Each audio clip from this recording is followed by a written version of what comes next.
오늘 교과가 13과 마지막인데요. 이스라엘의 지도자들입니다. 오늘 뭐에 대해서 얘기할 거냐면은 오늘 성경의 여러 인물들과 에스라와 느헤미야를 통한 우리가 지도자들을 무엇을 배울 것인지, 그리고 또 여러 가지 실패도 배울 것이고, 또 그러한 속에서 오늘 마지막 교과를 마치도록 하겠습니다. 우리가 지도자를 통해서 영향을 많이 받는데 무엇을 배울지 기억절 말씀 읽고 시작하겠습니다. 느헤미야 8장 12절입니다. 시작. 모든 백성이 곧 가서 먹고 마시며 나누어 주고 크게 즐거워하니 이는 그들이 그 읽어 들려준 말을 밝히 알미라. 네, 여기 백성들이 이제 말씀을 깨닫고 크게 기뻐했다고 그랬죠. 이게 오늘 기억절 말씀인데요. 이게 왜 우리들에게 필요한 말씀인지를 배우겠습니다. 먼저 첫째 날은요, 지도자들의 영향력이에요. 지도자의 영향력이 세 가지 유형이 있대요. 첫 번째는 우리가 잘 알다시피 나쁜 지도자가 있죠. 그리고 또 어떤 지도자가 있어요? 또 좋은 지도자가 있고, 또 세 번째가 있어요. 두 가지를 다 가진 지도자가 있다고 이렇게 세 가지를 나누고 있어요. 그 지도자가 이렇게 세 가지로 나누는데 실은 더 복잡하죠. 원래 크게 나눠서 저렇지만은 더 복잡합니다. 그런데 오늘 뭐라고 얘기했냐면은 이제 성경에 있는 여러 인물들을 제시하면서 이 성경을 읽어보고 이 지도자가 어떤 지도자인지를 한번 보라는 것이죠.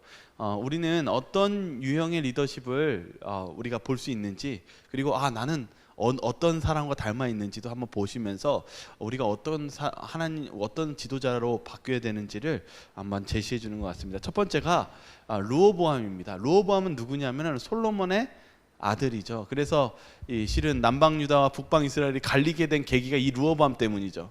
이 르호보암이요, 실은 이 왕이 되었을 때 뭐 어떻게 했냐면은 실은 이 어른들의 말씀을 잘 들었으면은 세금을 좀 감면해주고 그랬으면은 어떻게 될 뻔했어요? 백성들의 지지를 받고 잘 할 뻔했어요. 그런데 이제 알았다고 하고 돌아가가지고 친구들이랑 수덕수덕 얘기하니까 뭐 어떻게 하기로 했어요? 더 채찍질을 해가지고 어떻게 하려고 그랬어요? 세금을 더 포탈하고 더 노동을 시키는 아버지 때보다. 왜냐하면 솔로몬이 실은 마지막에 좀 못했거든요. 왜냐하면은 우상 숭배하고 그리고 여러 신전을 짓고 해서 세금을 더 하고 노동을 시킴으로써 이 백성들이 피곤했어요. 힘들어했어요. 그런데 르호보암이 더 그렇게 한다고 하자 어떻게 돼버렸습니까? 나라가 쪼개졌는데 실제로는 이 12지파 중 10지파가 다 어떻게 됐어요? 등 돌리고 떠나버려서 북방 이스라엘을 만든 것입니다. 르호보암이 이렇게 보니까 리더십이 보니까 어때요? 그가 한 그 어리석은 그 생각 때문에 누구를 잃어버렸어요? 반을 잃어버린 게 아니라 대부분을 잃어버렸습니다. 이 영향력이 그렇게 무섭습니다. 근데 선지자 왕은 그의 성격이 어땠는지를 이렇게 얘기하고 있어요. 우유부단한 성격의 특징을 물려받았다. 때때로 그는 하나님을 섬기려고 노력하였고 상당한 번영을 누리도록 허락되었으나 확고부동하지 못함으로 인해 마침내 어려서부터 그를 둘러싸고 있던 악한 가마에 굴복하고 말았다. 그러니까 르호보암이 어떤 사람이었어요? 신앙심이 없었던 건 아니었어요. 그런데 우유부단했어요. 그래서 어떻게 했어요? 처음에는 하나님께도 나아가고 갔지만은 아까도 얘기했다시피 나 그래요? 그럼 나 친구한테 좀 물어볼게요 하니까 그 친구들이 어떤 친구들이었어요? 악한 친구들이었죠. 그래서 그가 누구의 가마력에 휩싸여 버렸어요?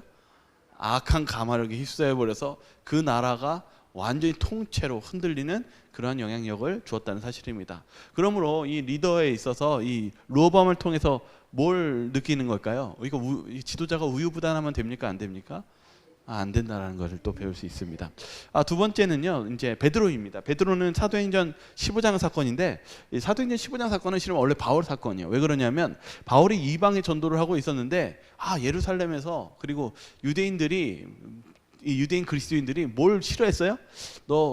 당신네들 이방인들 우리 교회 들어오려면, 교적 입적하려면 뭐 받아야 된다고 얘기했어요? 할례를 받아야 된다. 근데 이방인들은 할례를 받기를 좀 꺼려했거든요. 그때 문제가 발생하기 시작했어요. 근데 누구에 대한 지도력을 얘기하냐면 베드로에 대한 지도력을 얘기하고 있어요.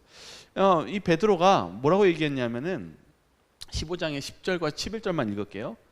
뭐라고 했냐면 그런데 지금 너희가 어찌하여 하나님을 시험하여 우리 조상과 우리의 능히 매지 못하는 멍에를 제자들의 목에 두려느냐. 우리가 저희와 동일하게 주 예수의 은혜로 구원받은 줄을 믿노라 하니라.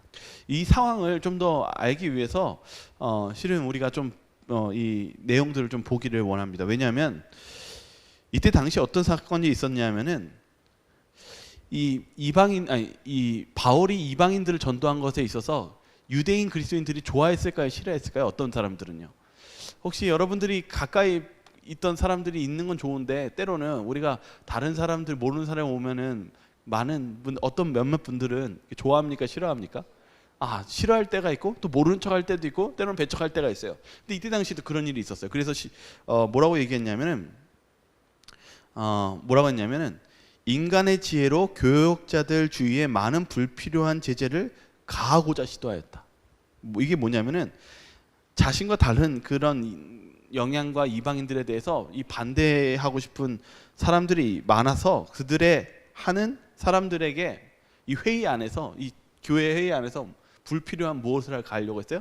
제재나 어떤 지원이나 이런 거를 끊으려고 했다라는 것입니다. 그래서 실제적으로 우리가 이 선교 사역에 있어서 바울이 같은 교인이고 같은 교회에 와 있었지만 어려움이 있었습니까? 어려움이 있었어요. 그때 베드로가 이 말을 한 거예요. 베드로가 뭐라고 했냐면 어찌하여 하나님을 시험하여 우리 조상과 우리의 능히 매지 못하던 멍에를 제자들의 목에 두려느냐. 왜 이렇게 너희들 까다롭게 하나님의 선교사하는 사업에 있어서 왜 이렇게 제재와 이런 것으로 자꾸 올가매느냐. 너희들이 뭐길래 하나님이냐 이렇게 얘기하는 것입니다. 우리가 저희의 동일하게 주 예수의 은혜로 구원받은 줄을 믿노라 하니라 이렇게 얘기합니다. 왜 그렇습니까? 실은 베드로가 고넬료 사건이 있었어요. 고넬료가 로마 사람 이방인인데 이 베드로가 봤을 때 뭐 어떤 마음이 들었어요? 가기가 좋았어요? 싫었어요? 싫어했어요. 베드로도 어떤 사람이었냐면 때로는 꽉 막힌 사람이었어요. 그런데 하나님이 어떻게 했어요?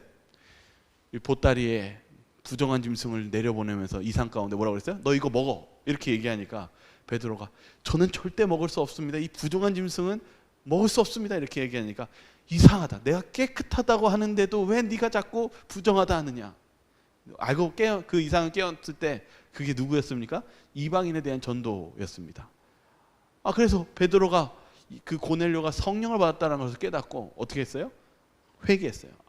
내 고집대로 내 방식대로 했던 이 베드로가 회개하고 나서 그 고넬료를 받아들여주고 그리고 그리스도 한 형제로 인정해주고 그리고 이 바울이 이러한 어려운 사건이었을 때 그것을 대변해 주면서 못하라는 것입니까? 자꾸 우리 막지 말고 하나님의 말씀에 순종하며 나아가자. 우리가 뭔데 이것을 방해하고 막고 그렇게 하느냐라고 외치는 것입니다. 오늘 이 베드로를 보면서 어떤 유형인 것 같으세요? 좋은 지도자 같습니까? 저는 그 사건 고넬료 사건을 보니까 양면적인 지도자 같기도 해요. 베드로가 실은 잘했다가도 이렇게 잘못된 걸 고집 피울 때가 있거든요. 그러나 베드로가 그걸 못했냐면 수정했어요. 그래서 좀 양면적인 지도자일 수도 있죠. 그래서 우리가 참 완전할 수는 없는 건 사실이에요. 지도자가 완벽할 수는 없어요. 그러나 우리가 때로는 실수하고 잘못된 게 있지만은 그것을 다시 바꾸고 고치는 그런 과정이 필요해요. 그래서 여기 이렇게 이제 좀 보시면 제가 이제 하나로 이제 묶어드릴 거예요. 어떤 지도자가 하나님께 바른 지도자인지. 그래서 또 보겠습니다. 여기 두 인물을 더 제시하고 있어요. 그 왕이 요시야 왕이에요. 요시야 왕이요, 되게 불쌍한 왕이에요. 알고 보면요. 왜 그러냐면 요시야 왕의 할아버지가 누구냐면 므낫세예요. 므낫세가 어떤 왕인지 아시죠? 이스라엘의 악한 왕 중에 한 왕이에요. 정말 악한 왕이었죠. 근데 므낫세가 그렇게 악한 왕 중에 있다가 어떤 아들을 낳았냐면 아몬이라는 아들을 낳았어요. 이 아몬이 이제 므낫세를 이어서 왕위를 이었는데 잘했을까요? 못했을까요? 못했죠. 악한 왕이었어요. 이 아들조차 아몬이요. 그래가지고 너무 악해가지고 그 신하들이 죽였어요. 그 다음에 왕이 누구였냐면 요시야 왕이었어요. 그러니까 요시야는 혈통적으로 따졌을 때 악하고 악한 왕의 아들이었어요. 근데 8살에 왕이 되었어요. 8살에요. 근데 요시야가 어떻게 했는지 아십니까?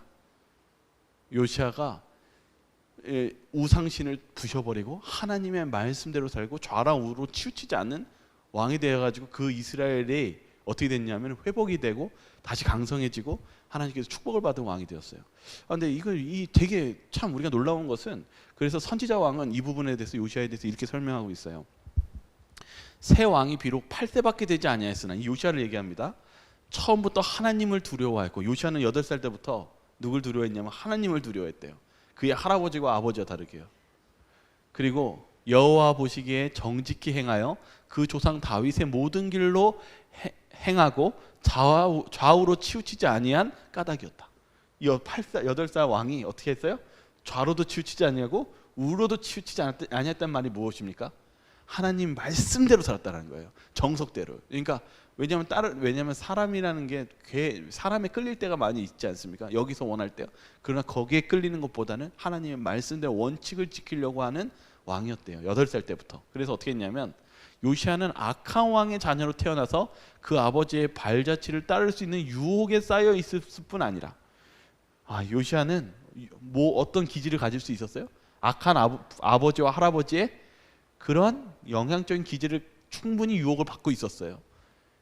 그렇지만 그를 바른 길로 가도록 격려해주는 모사가 거의 없었대요. 그러니까 신하들조차도 바른 길로 갈 수 있게 조언해 줄 수 있는 사람이 없었음에도 불구하고 이스라엘의 하나님께 충성했대요.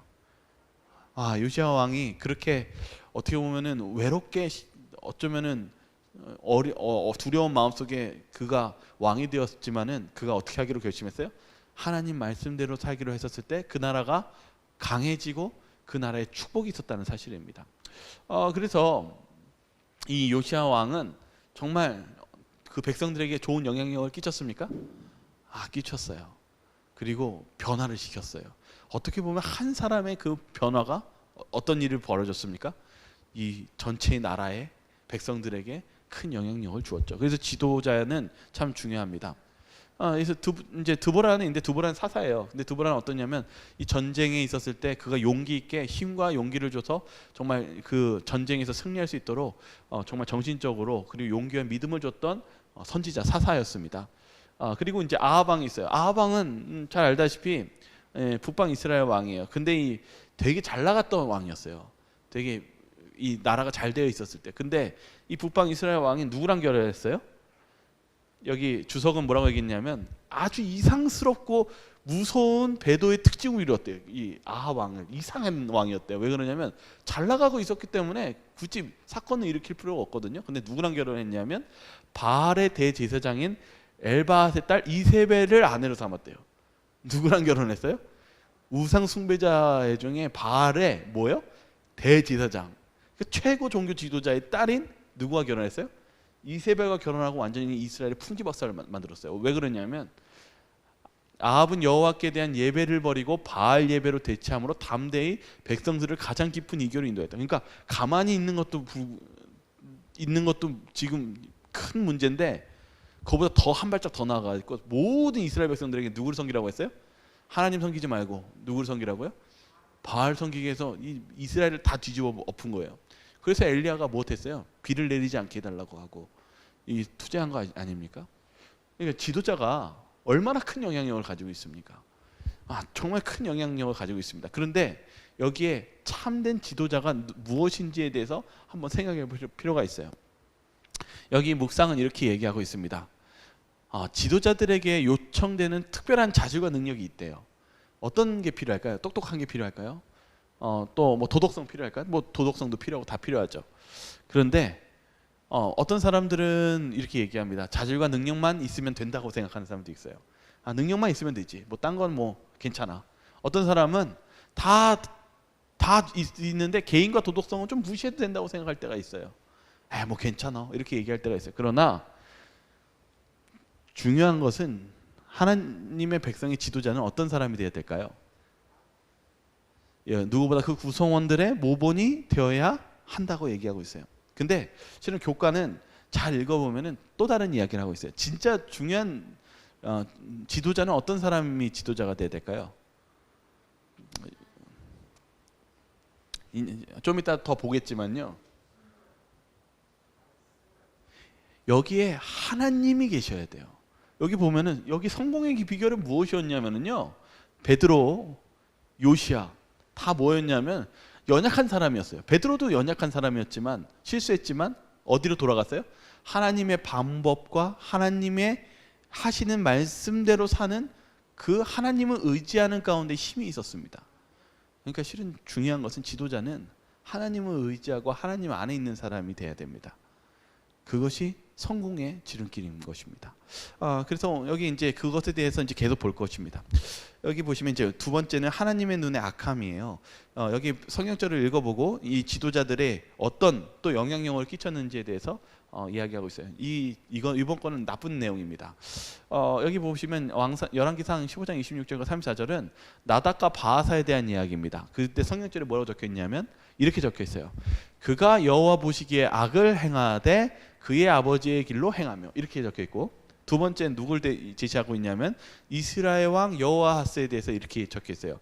여호와 보시기에 악을 행하며 여로보암의 죄를 따라가고, 이렇게 얘기하고 있어요. 공통된 게 있죠. 하나님의 보시기에 어떻다고 했어요? 악하다고 생각했어요. 근데 거기 뒤를 이어서 공통점이 있어요. 아버지의 길을 따라서, 그리고 여로보암의 죄를 따라가서. 이게 뭐예요? 배운 거예요. 아니, 그걸 그대로 받아서 더 악해지는 거예요. 지금 여기 보시면은 이제 나답이 있잖아요. 이 나답이요, 굉장히 악한 왕이었어요. 나답이 굉장히 너무 악해가지고 나답이 몇 개월만 왕 노릇을 했대요. 그러니까 짧은 왕 노릇을 한 거예요. 왜냐하면은 그가 너무 악해가지고 이 나답이 너무 악해서 하나님께서 뭐라고 예언했냐면은 너가 너무 악하니까 내가 너를 폐위하겠다라고 하나님께서 말씀해 주셨어요. 그래서 누가 나답을 죽였냐면 그 장군이었던 바하사가 죽였어요. 바하사가 왕을 죽였죠. 근데 바하사가 왕만 죽인 게 아니에요. 여기 보시면 이 성경사전 바하사에 대해서 뭐라고 했냐면 나답과 여로보암의 온 가족을 죽이고 왕위에 올라 24년간 이스라엘을 통치한 인물이고 제윗이 악을 행하고 여로보암이 세운 금송아지를 숭배함으로 인해 선지자 예후의 멸망을 예언됐다. 다시 말하면 나답이 행한 그 악을 바하사도 또 한 거예요. 악을 잘 보니까 이게 보니까 혼자 망하는 게 아니라 누구한테도 영향을 줘요? 주변에 있는 백성과 그 부하와 영향을 줘서 그 부하도 또한 악하게 만든다는 사실입니다. 이 악이라는 것은 정말 끔찍한 게 전염성을 가지고 있어요. 그리고 그것의 전염성과 파괴력을 가지고 있어서 그 나라를 정말 멸망과 패망으로 이끄는 것이 이 악입니다. 그래서 실은 원수를 원수로 갚지 말라고 하지 않습니까? 이 악은 계속 전이됩니다. 그것처럼 오늘 여기서도 무엇에 대해서 얘기하는 것이냐면은 가마력에 대해서 얘기하고 있습니다. 우리가 실은 어떤 지도자가 우리가 어떤 품성과 어떤 생각에 따라서 이 지도자에 따라서 그 주변에 있는 사람들이 영향을 받습니다. 그리고 그 영향 때문에 실은 우리가 흥하기도 하고 패하기도 합니다. 그래서 우리가 어떤 영향력을 가져야 될지를 한번 생각해 볼 필요가 있습니다. 교과는 이렇게 얘기해요. 우리의 성품과 그리스도에 대한 우리의 헌신도는 우리를 만나는 자들의 삶에 변화를 가져온다. 여러분, 우리가 악한 품성을 가지면 상대방도 악해집니다. 그러나 우리가 선한 품성을 가지고 하나님의 사랑을 전한다면 그 사람들도 그런 영향력을 받고 변화될 수 있다는 사실입니다. 그래서 실은 좀 이따 이제 여기 이것을 한번 비교해 보세요. 선한 가마를 끼친 지도자들. 여기 보시면은 요시아가 있잖아요. 요시아가 정말 8살에 왕이 돼가지고 무슨 어린이가 힘이 있습니까? 그러나 그가 하나님을 의지했었을 때 그 힘은 막강했습니다. 그 영향력도 널리 퍼졌습니다. 그러므로 우리에 있어서 정말 필요한 것은 하나님의 영향력이 필요합니다. 그것이 우리를 강하게 해줍니다. 그래서 지도자들도 우리가 진짜 진정한 힘이 누구에게 나오는지를 알아야 되냐면 하나님께 나온다는 것을 우리가 바라보며 살아야 될 것입니다. 셋째 날 소재는 격려와 권한부여입니다. 느헤미야 4장 7절과 23절을 읽어보라고 하는데요. 이 내용은 무엇이냐면은 이 느헤미야가 하나님께 하나님께 기도를 합니다. 그리고 어떻게 해야 될지, 그리고 도와달라고. 왜냐하면 원수들이 이 느헤미야에게 이 성전을 짓는 것을 방해하고 공격하고 있었거든요.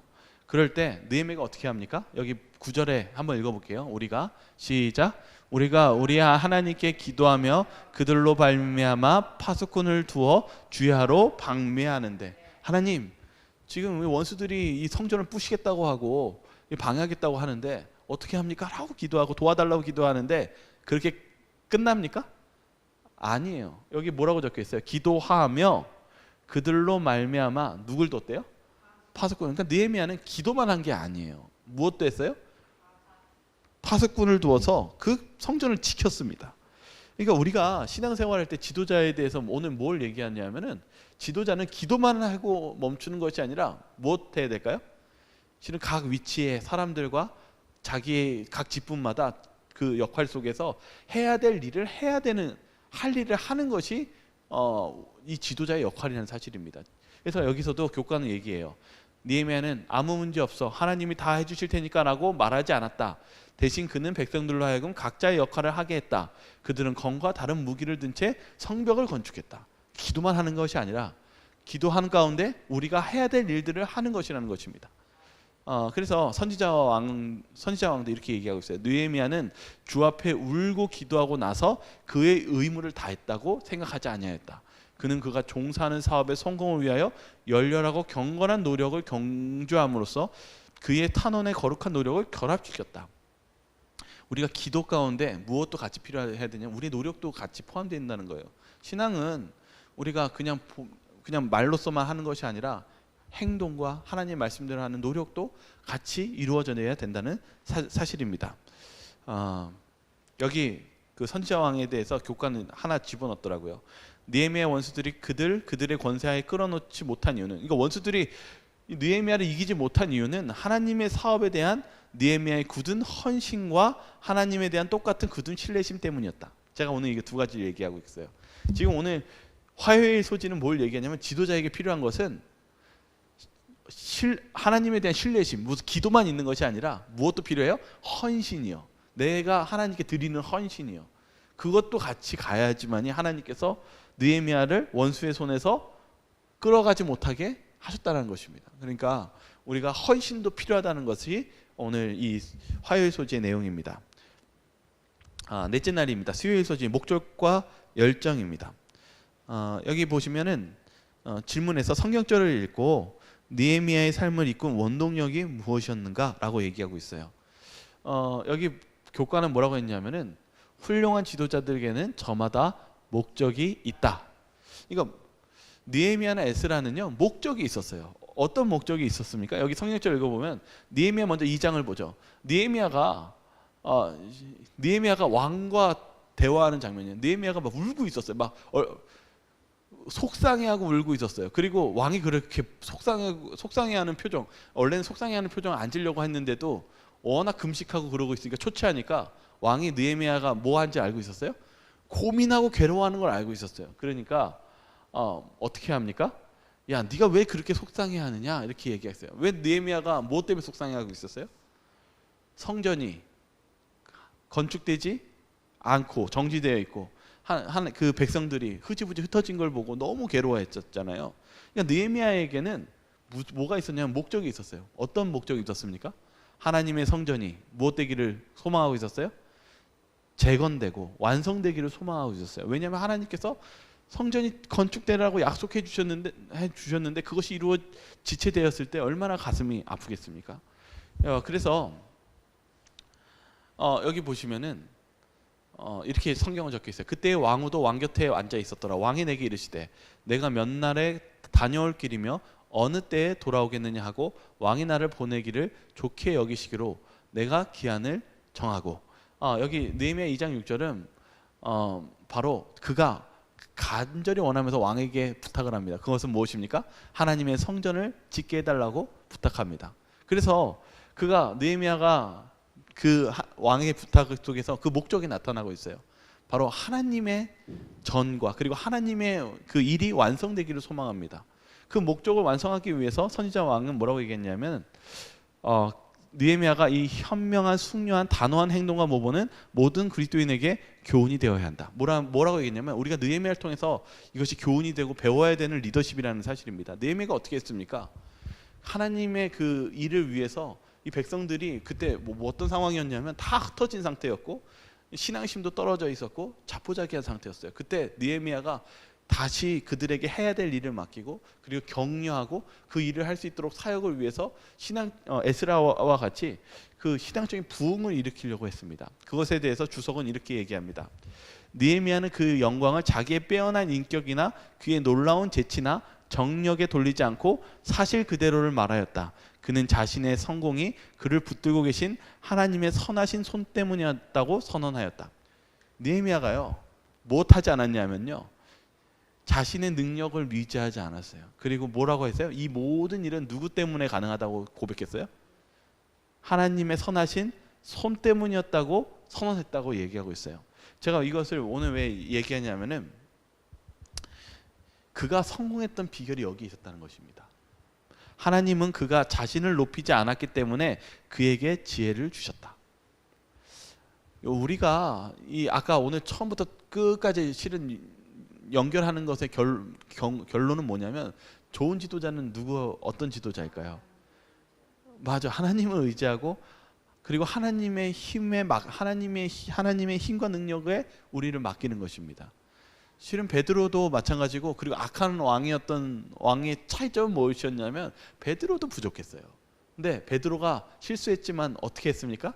하나님의 말씀에 순종하고 그 힘에 의지했습니다. 그때 어린 요시야 왕도 하나님의 말씀에 순종했었을 때 그 하나님의 말씀에 힘이 있었고 그 힘 속에 능력이 발휘되었다는 사실입니다. 여기 느헤미야도 마찬가지죠. 그래서 우리가 배워야 될 것이 있었어요. 에스라도 마찬가지였어요. 에스라도 그런 목적이 하나님께 대한 목적이 있어서 그가 한 일이 무엇이었냐면 7장 10절 이렇게 적혀 있어요. 에스라가 여호와의 율법을 연구하고 준행하며 율례와 규례를 이스라엘에게 가르치기로 결심하였더라. 그래서 에스라는 어떻게 하는 것이 목적을 성취하는 것인지 알았어요. 그들에게 말씀을 가르치고 하나님을 깨닫게 함으로써 그들이 그 가운데 하나님의 힘으로 그 목적을 이룰 수 있다는 것을 깨달았습니다. 그래서 지도자가 무엇 해야 될까요? 여기 마지막 교훈은 뭐라고 얘기했냐면 에스라가 느헤미야 같은 지도자들은 그들에게 주어진 위대한 목적에 이끌리는 삶을 선택하고 그것을 제시하는 비전을 실현하기 위해 헌신한다. 다시 말하면 그들은 하나님의 목적을 위해서 그들의 자신을 하나님 뜻대로 하기 위해서 자신을 헌신했다고 얘기합니다. 다음 날 소지 보겠습니다. 마지막 목요일 소지인데 겸손과 견인불발이에요. 질문은 이렇게 시작해요. 그대는 왕에게 말하지 않기로 한 에스라의 결정을 어떻게 생각하는가? 어리석었나? 아니면 대범하였나? 에스라가요 좀 느헤미야하고 다른 것이었어요. 왜냐하면 느헤미야는 어떤 지원을 바랬고 그리고 그 기도하는 가운데 보호하고 그런 사람들을 지키게 시켰는데 에스라는요 그가 가는 길에 있어서 어떤 보호가 필요한 상황이었어요. 그런데 어떻게 했냐면 기도하고 어떻게 했냐면 어떤 그 왕에게 군사를 요청하지 않고 어떻게 했어요? 그냥 갔어요. 백성들과 금식하는 기도 가운데요. 이게 우리들에게 어떤 지도자의 필요성, 어떤 우리 신앙의 어떤 필요함을 얘기하는 것일까요? 먼저 에스라서 8장 21절을 같이 한번 읽어볼게요. 그때 시작. 그때 내가 아하와 강가에서 금식을 선포하고 우리 하나님 앞에서 스스로 겸비하여 우리와 우리 어린 아이와 모든 소유를 위하여 평탄한 길을 그에게 간구하였으니. 여기 가니까 사람들이 어떤 사람이에요? 그냥 노인과 어떤 우리와 우리의 어린 아이와 거기에 재산, 소유까지 들고 왔어요. 실은 이게 굉장히 위험한 거거든요. 이런 길을 그냥 걸어가면은 무슨 일을 벌일까요? 실은 산적을 만나고 거의 보물들은 다 빼앗기고 약탈과 그런 것이 번민했던 곳이 이스라엘 시대의 상황이었습니다. 그런데 지금 에스라가 어떻게 했냐면 기도했어요. 그리고 무엇 했냐면은 어떤 요청하지 않고 그 기도의 믿음으로 가고 하나님의 보호를 받았을까요? 못 받았을까요? 보호를 받았어요. 우리가 배울 점이 이것입니다. 뭐냐면 교과는 이렇게 얘기해요. 우리는 하나님께 일하실 기회를 드리기보다 사람에게 지나치게 의존할 때가 많다. 우리 배워야 돼요. 왜냐하면 어떨 때는 우리가 또한 아까도 느헤미야가처럼 우리가 행동하고 뭔가 일을 해야 되지만 또한 우리 신앙 속에 뭐가 필요하냐면 하나님이 일할 수 있도록 그 자리를 비워드리는 것이 필요합니다. 하나님께서 하실 수 있도록 우리가 너무 지나치게 사람을 의존하기보다는 하나님이 역사하실 수 있도록 때로는 우리가 에스라처럼 무엇할 필요가 있어요? 기도한 가운데 믿고 전진할 필요도 있어요. 그것이 오늘 마지막 때의 내용이고, 여기 느헤미야서 5장 느헤미야가 어떤 겸손을 나타내 보였는가 이렇게 얘기하는데요. 바로 이 어떤 내용이냐면 느헤미야가요 총독이었는데 뭘 받지 않았어요? 그러니까 월급을 받지 않았어요. 그래서 어떻게 했냐면은 심지어는 다른 사람들을 초대해가지고 자기의 재산을 어떻게 했어요? 할애하면서까지 식사를 베풀고 일을 했어요. 이게 우리가 무엇에 대해서 얘기하는 것일까요? 지도자에 대해서요. 실은 우리가 하나님 말씀대로 살아가는 지도자가 되어야 되는 것입니다. 그것을 필요합니다. 그러면 또 어떤 지도자가 필요할까요? 네? 헌신하는 지도자가 필요한 거예요. 왜냐하면은 우리가 하나님께 말씀대로 사는 것도 중요하지만 우리 자신을 또한 드리는 것도 필요합니다. 그리고 어떻게 해요? 실은 우리가 섬기는 지도자가 필요해요. 지금 여기 보시면 느헤미야가 뭘 빼앗으려고 했어요? 다른 이방 지도자 총독은 못했어요? 탈취했어요. 세금을요. 더 많이요. 그런데 느헤미야는 어떻게 했어요? 심지어는 자기 걸까지 해가지고 먹이고, 그리고 그들에게 못했어요? 어려운 일 있으면 도와주고, 심지어 자기를 헌신하고 섬겼습니다.